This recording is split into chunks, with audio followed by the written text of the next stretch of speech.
The views expressed by Paul during this podcast are his alone and do not necessarily reflect the views, opinions, or positions of his employer. The views expressed by Jason.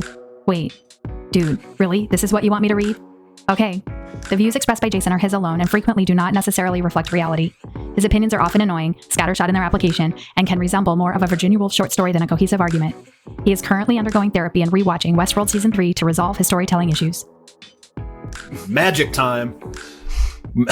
Woohoo! Welcome to Magic Time, Season 2, magic fingers. Season 2 of F-Sides. This is the annoyingly award-lacking #1 cybersecurity podcast, according to Muscle Car Poetry magazine, and the most annoyingly money-losing not-for-profit venture this side of starting an airline. And we focus on the human side, none of the fancy technical stuff. I mean, sometimes we'll talk about technical stuff, but we're really focusing on the human interaction, the human side of security, just having, open, frank conversations. Because Paul and I both lost our technical skills decades ago, we obviously can't focus on technology. So we really want to focus on how to move the elephant in cybersecurity. There's a lot of crossover to life, work, life, universe, and everything. The elephant sounds really very comes philosophical, like you're going into religious territory. I almost was. Let's back up. It felt that. Okay. Let's go into pop culture territory, because today's wait, episode, hold on. Jason going into pop culture references. That is shocking. I don't never think happens I've ever on heard of this that show. before. The first time ever. Ever. Today's episode is about, to quote what's considered to be one of Janet Jackson's best albums, probably behind 1989's Rhythm Nation, and kind of defined my 8th grade experience, her album called Control. And today's episode is about controls. What controls are best in cybersecurity? Paul, why don't you start off by explaining for those listeners who aren't familiar with, well, they might be familiar with Janet Jackson, but the cybersecurity, our terminology, what we mean by control.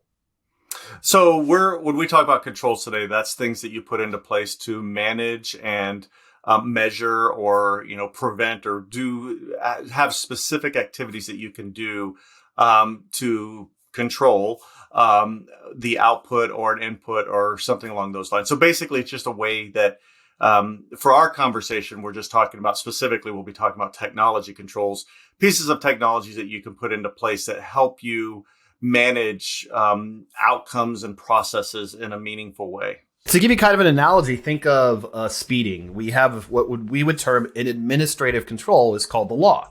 And in cybersecurity, we have these administrative control called policies. So imagine the law says you cannot go over 55 miles an hour. That's an administrative control. You could have a preventative control. It's another terminology we use in cyber, and it could be a technical control such as a speed limiter. So sometimes in old days when you'd rent cars, they'd prevent you from going over 55 miles an hour. That's a good example of a preventative control. We're preventing something bad from happening. A detective control is probably sitting right in front of you. It's called a speedometer, and it's a way to detect when you might be going over that speed limit of 55 miles per hour. You could also, there's another type of term called corrective control, and I have been faced with this before in my younger days. In fact, in the high school days with how many speeding tickets I got, but the corrective control could be a police officer pulling you over, stopping you from going fast, and maybe even giving you a little punitive reinforcement in the form of a ticket. That was a very good walkthrough. I could tell that hit you very close to your heart, Jason. Thank you for sharing that. I had a very rocky upbringing with a 1968 Mustang Fastback that got me a lot of tickets back in high school. Oh, wow. While listening to Janet Jackson. You had a very nice car. I did not. I had a very, very, very big car. I'm not even going to describe it. It was a mess. So it was almost as old as I was, too, but not in a classic way, in a bad, junky way. So today, all right, now that we've reminisced, go ahead, Jason. Sorry. Today, please, Paul, after you. No. Well, so today we're going to talk about controls, right? And you're going to hear two probably competing, but we will agree in some areas. Thoughts on what the sequencing of controls, how to think about controls when you first go into an organization. And we'll just be having a general conversation about those corrective, detective, preventative, and administrative controls, and giving a little bit of the insight of what's worked for us using our combined experience of many, many years. Actually, we've never done that. We've never figured out what our combined experience is, but it's a lot of years. So decades. Decades, at least decades. Paul, what's your favorite control? So we listed administrative, detective, preventative, corrective. What's your favorite? Okay. We prepped for this podcast, but Jason did not ask me that. So that was a surprise question. So that's good. All right. So my favorite control, out of that list of 4, I would say I would always prefer to have a preventative control in place. The problem with preventative controls is they often cost a lot of money, right? And they take a lot of time and resources to put into place. So you don't always have the option, but a good solid preventative control that's layered with other preventative controls, I think, is the best way to protect your organization. But that doesn't mean you just do 100% preventative controls without the others. So you do need the others as well. Yeah, to pull that car analogy out, the way that you could look at preventative control being bad, it can save lives. It can absolutely be great because you're preventing from something bad from happening, from going over 55 miles per hour. But what if you're in the Indianapolis 500? You may not want a preventative control that prevents you from winning the race, but you would want to control it by, hey, we want to make sure that we don't, the driver doesn't get in a serious accident or injury. So that's like an example of preventative controls are very touchy and very tough. Paul is correct. They're the hardest to implement because you can keep the business from going fast or keep the business from doing what it wants to do, is implementing these things to keep things from happening. So it's my favorite too, because you get the most security, because it's almost guaranteed that if you have a speed delimiter, unless you're a good hacker of a car system, you're not going over 55 miles per hour. So you're pretty confident that no matter what you told them, which was the administrative control, no matter how many police on the road that are corrective controls or how that speedometer may have a flashing, don't go over 55. Really the best way that you're going to get people from going over 55 is preventative. Good choice, Paul. But I approve of your decision. Oh, wow. Okay. We actually agree on this, but let me bring up a point that, preventive controls, I will agree with you. They can absolutely limit the ability of the organization to, function, right? One thing that I've always said to teams is, a bad CISO will just come in and put in, without regard to the business and the needs of the business, we'll just put in a ton of controls, right? It's super easy to secure a company out of business. Takes no skills. You don't need a real CISO for that. Now, to make sure that you're putting in controls that allow the business to function, like Jason just said, you really have to understand what the right mix of the different types of controls are. And there is no formula you should have 50% preventative, 10%. It really just depends on the organization. And that was Paul's opinion on the right percentage and right ratio. We're probably going to end up agreeing at the end of this. We always end up finding it. We thought we were disagreeing, and we're like an old married couple. It's horrible. Yeah. We get to the same conclusion eventually, just different paths. I believe there's a roadmap, a way to implement controls. And I absolutely believe it all starts with administrative controls, which is your policies. It's basically saying, don't drive over 55. Make sure you buckle your seatbelt. These things that we tell people to do when you read your information security policy. I absolutely believe those are probably where you start.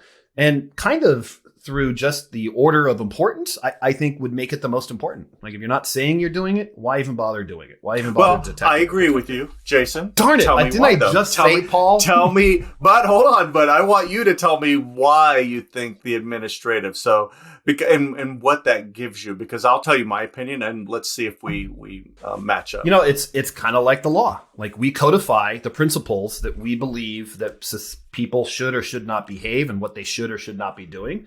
And without that, you can't be, what am I being arrested for? Nothing. I just felt like arresting you.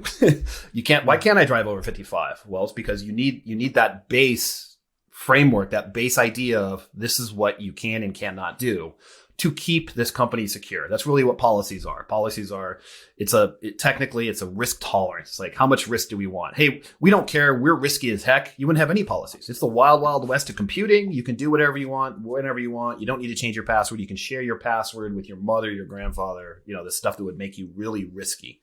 So the more policies and the more controls that you say in your administrative controls, the more you have, the more secure you're going to make the organization and the less risk tolerant. Okay, so let me rephrase what I think you're saying, in that you're saying that the policies and standards, right, because there's the supporting documentation as well, are really there to help people understand what they should not do or should do. Is that right? We're going to get in good segue territory. That's why I want to know. I'm asking the question. You just made a statement that to get people to understand. Absolutely. I 1,000,000% agree with you. The problem with today's policies is they're not written like that. They're written for auditors. They're written legal. They're written that nobody can understand as a human being. No, that's a whole different podcast. Right. Well, Jason. You brought it up. No. I was trying to recapture what you said. So I would agree with, agree. Right. You need to make policies and standards understandable to normal. Your administrative controls. Right? So anybody. Yes. Yeah. So I totally agree with that. The other side benefit, the thing that I really look look to standards and policies to do is, one, they're not going to be 100% comprehensive. So I've actually had people come to me and say, well, you don't say this specific use cases in your standard policy. It's like, well, you should be able to understand in the military, they say commander's intent, right? It's like the intent is there. You understand just because you don't document every single nuance does not mean that it's not a requirement. We can get into that. We should have a whole separate podcast on that. But the other thing about standards and policies in your administrative controls is they help to expand the influence of your team, regardless of how big. If you're a 5-person team in a 2,000 person company or a 100-person team in a 10,000 person company, it helps the organization understand how to do security if you're not in the room with them, right? As they're developing things, as they're making decisions, they can refer to the standards instead of always having to come to your team. Now come to your team for guidance, but it really expands your influence in an organization. And that's why it's one of the first things I get out there, because, when I'm not available to get in to a conversation with technical people, I can show them the standards. They immediately understand and are able to make decisions with that. And then I can come in. So we later. both agree administrative controls are very, where very to start. important. Very, Yes. I would say they are the most important. You're not there yet? In general, it depends on the organization, but I would say the vast majority of times in the organizations, I've seen and had conversations with, you have to get your standards out there immediately to set the expectation. I want to dig in and try to foster some debate here. Can you give me an example of an organization where the administrative would not be the most important? If you are in the midst of an attack, right? You're brought in, like if you're a consultant or whatever, and you're brought into an organization, they're under attack at that moment. They have something going on they have to immediately respond to. You're in combat mode. So let me use my military analogies, right? Having expectations and setting the requirements when you're in garrison or pre-combat, super important, right? You need to know what your I'll say in this case, Marines, but let's just use soldiers in general. Your soldiers need to understand what to do when the time comes. But if they're dropped in and they don't have time, or somebody's attacking and you don't have time to create the administrative paperwork, or, and I say paperwork not in a bad way, but the administrative controls, you don't have time to say, hold on, stop. Don't worry about reviewing the firewall logs. Don't worry about this. Right, we need to set the standards first, right? If you're in the middle of an immediate attack or you're being attacked, you need to get your controls in as fast as you can, and then make sure you go back and evaluate them based off of the, use the standards that you'll build later, and make sure that what you put into place and as a Band-Aid meets the requirements you put out there. So that's just one example that I've seen before. That's a little. I'm gonna give a little low. I call shenanigans a little bit, but in a nice way. But if you've not been a consultant, I feel like I consult. I'm surprised it's situational. You're saying because we're in the middle of war. That's the question. Let me challenge you that. What's a situation? Before you got into war, you must have had administrative policy that said we need an incident response plan. We need to be careful and be ready for incidents. Wouldn't you have that as an administrative control? So let's move out of Jason's fantasy land for a minute and let's move into the real world. This is a conversation Jason likes to have with me a lot, by the way. And he says it almost exactly like that. So if you are, it's not just consultant. If you're a new CISO and it's your first 2 weeks in an organization, something bad happens, or you're brought in and, immediately during or right after an incident, you're gonna, and they had bad policies. Are you going to continue to replicate the bad policies and standards? Or are you going to go in and put in immediate controls and immediate things that are right? Like, hey, you had your firewall set with any rule on it. I know that was your standard before, but listen, we'll update the standard shortly, but let's fix that immediately, right? There's instances where you need to get the controls up to a certain place, and then you can make sure that you go back. Now, I'm saying that time frame between when you put in the controls to respond to an immediate incident and when you create your standards and make sure that you're meeting a consistent requirement should be very short. But there are instances where, you have to take action and you need to do it right away. Okay. So you heard it from Paul, heard it from Jason. Obviously, Jason is right. Paul is wrong, but that's okay. We'll let the listeners decide. In Jason's fantasy land that he lives in. Dude, it's not fantasy land. It's, if you go to the ER, yes, they're absolutely triaging and reacting, but they're all based on policies and ways and procedures that have been built for years and decades. Okay, but ER is a different situation. Hold on. Agreed. But if you're on the side of the road and someone's injured, you have somebody going up to try to help that person, right? You don't necessarily have years of training, or even if you did, right, you may not have the right tools, but you got to do something. You're not going to sit there and just wait for, let me get the document and say, if I don't have specific types of bandages, what do I do? You take action to help the person immediately, but then you get them to somewhere a place where they can, meet those consistent requirements, and so forth, that helps for the long term, the long haul that you need. So what kind of controls is that then that you're putting over administrative? Are you saying corrective controls? Or more important, there is no. So this is where you and I disagreed up front. I said I don't think there is a consistent formula like where you can say 20% X, 30% Y, right? It's really situationally dependent on the organization.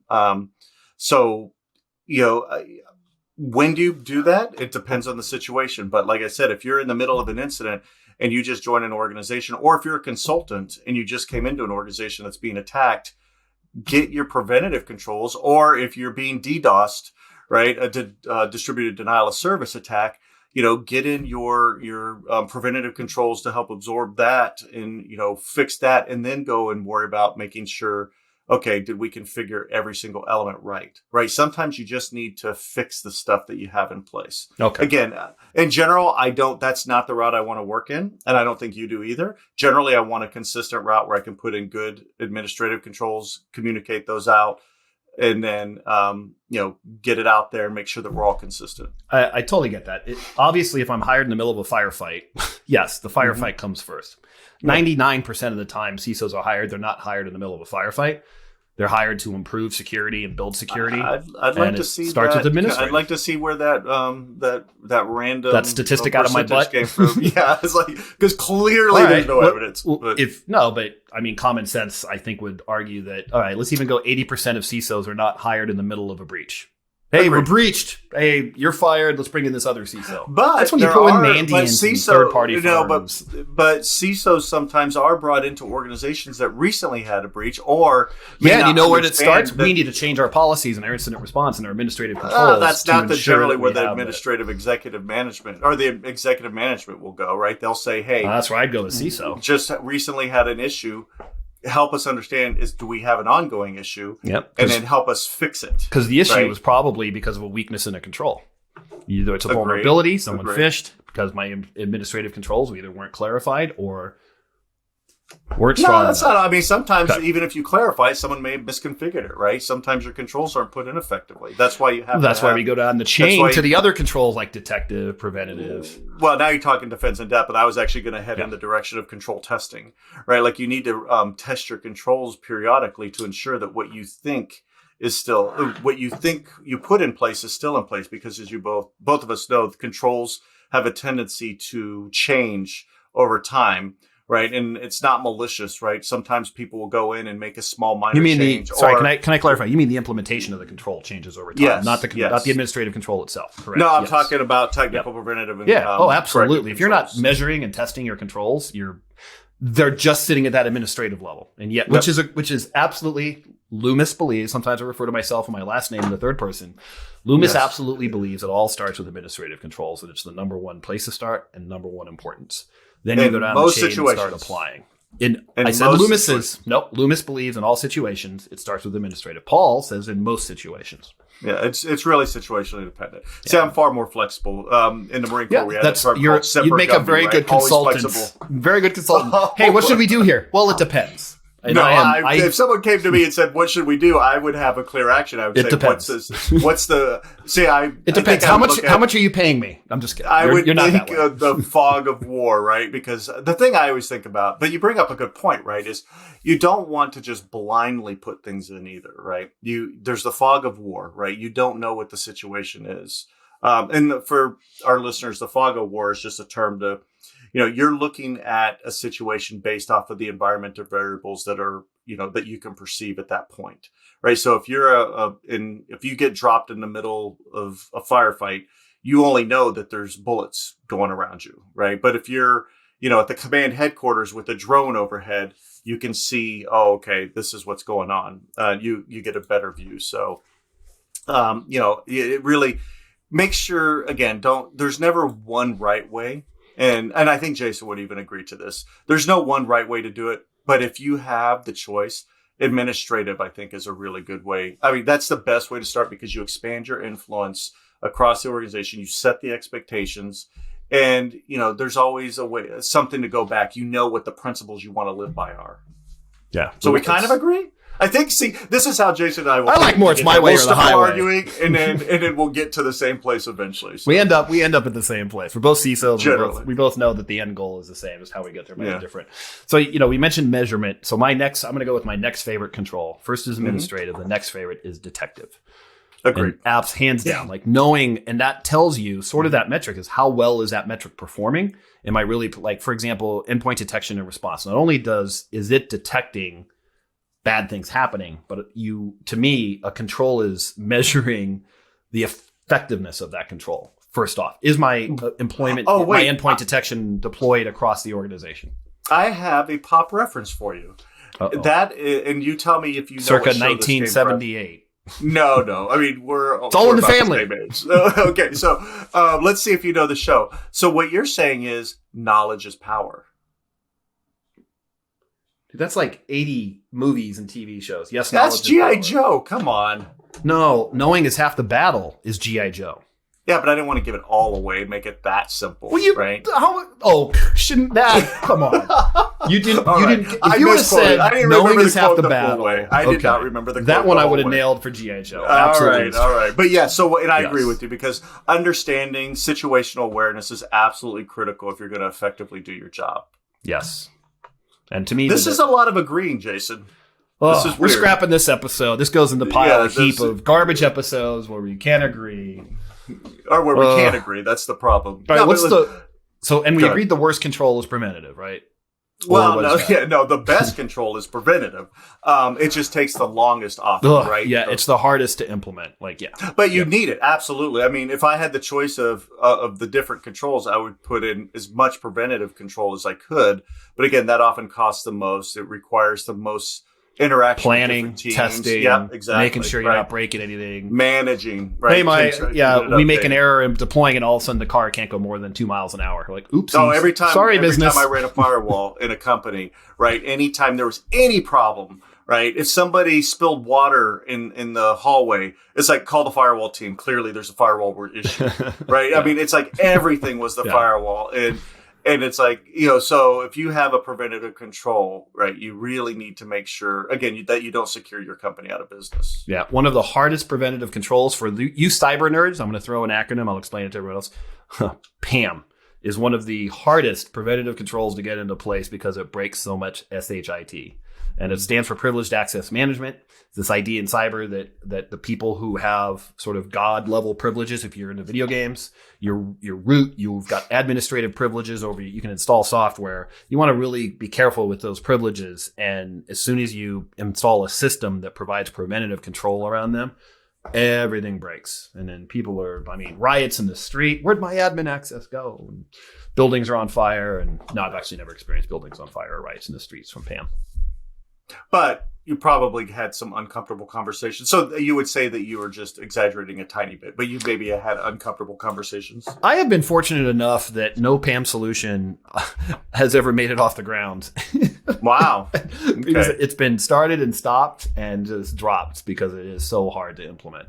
But I might be tackling that in the next couple of years. I'll get back to you. We'll have another episode. Hey, Loomis, how did your PAM experience go? All right, I'm going to make a note to remind me in 2 years to ask you about PAM and how that went. So, but and then corrective controls. Absolutely, you need corrective controls.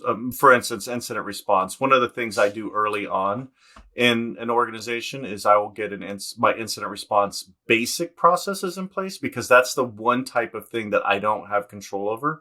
So I want to get my incident response at least group of people, like who do you call when there's an incident together, so that we know how to react. So I'll put that one in pretty early myself personally. I think you disagree with me on that though, or do you agree with me on that? Agree as in so far as I'm sticking with admin as being the best and the one to start with and the number one most important control. No, that corrective is a good control to start earlier in the process, or would you put it later in the process? I actually would put it later. I'm not counting incident response because because for a lot of SMBs, small to medium sized businesses, which is the large majority of listeners and large majority of companies in America, incident response is a unique skill set. It's like they're the Liam Neeson of the cyber world. And instead of trying to build it in-house, if you're a smaller company, you only have 10 cyber people, which a lot of companies are lucky to have 10, you're not going to go afford that specialty. So you just pay someone else.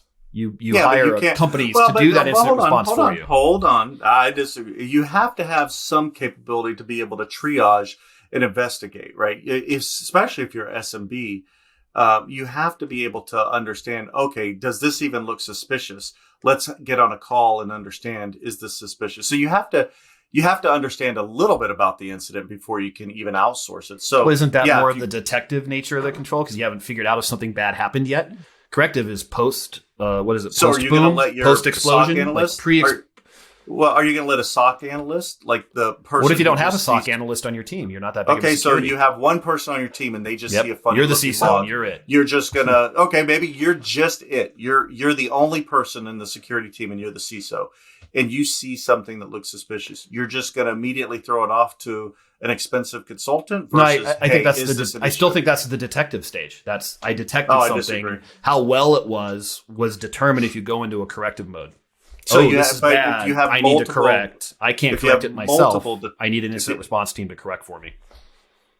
Yeah, I disagree. We'll have to have a separate conversation when you have more time because, multiple detective controls give you the understanding of if you have an incident or if you have something that requires more investigation, and you have to correlate and synthesize that information to understand do we even react, or is this just normal behavior? Yeah, and to me, that's part of the detection process.